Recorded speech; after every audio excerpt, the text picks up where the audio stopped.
Hi, I am doing a video today. This is not going to be a book review, but actually a discussion on tarot, some basics, um, thoughts and opinions, and I'm going to go over a couple decks. First, let me start with the types of decks that you're going to encounter when searching specifically for tarot. Most decks that you're going to come across are either what are called pictorial decks, which are fully illustrated, every card. And these are going to be the easiest decks probably for most people to read and acquire, because most decks do go with the full pictorial image, probably modeled after the Rider-Waite deck. Not really sure on that. The second type you're going to encounter is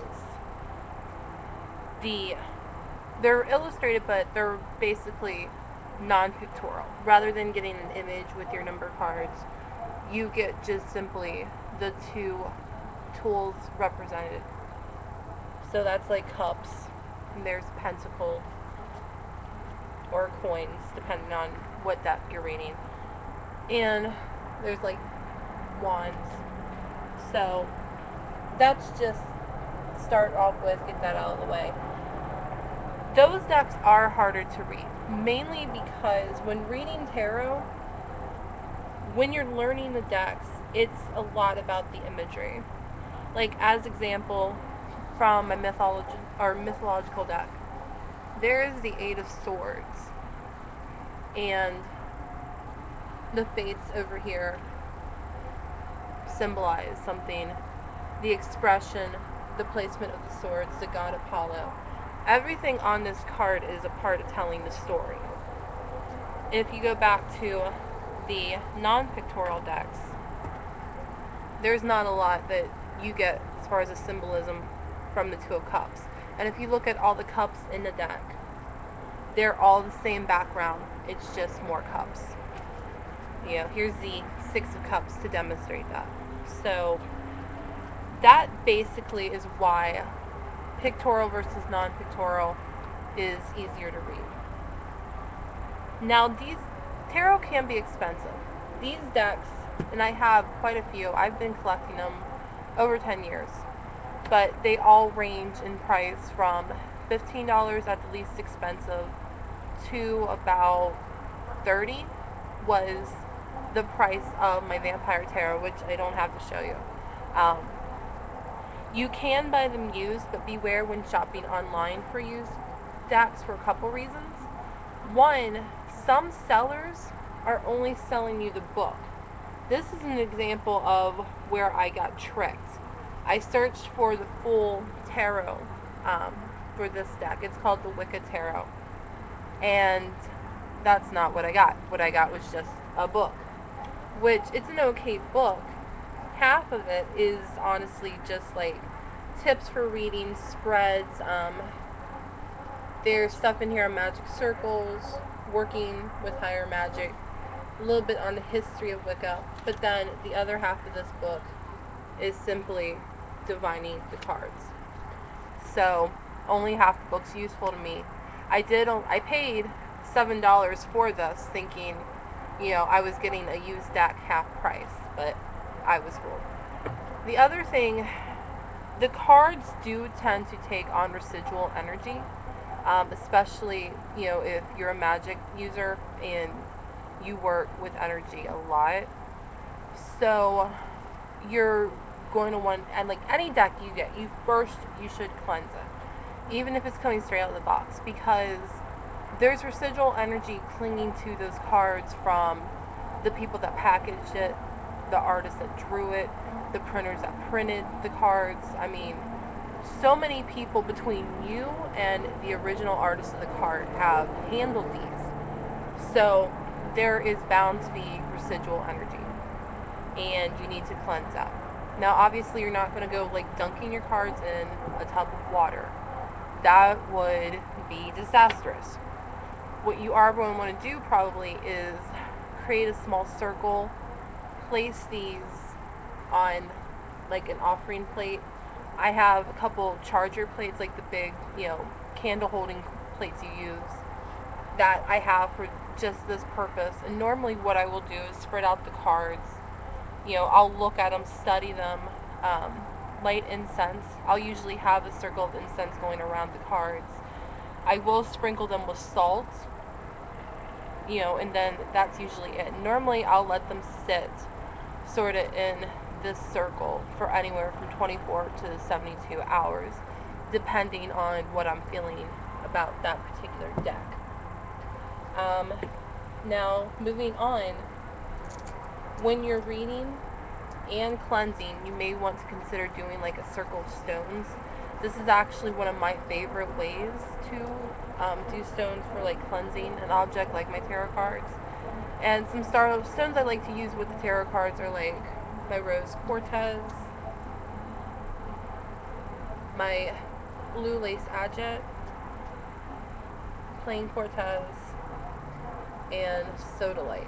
You can also use amethyst, and I know there's a couple other stones I'm probably missing, but those just are kind of like my personal go-to stones.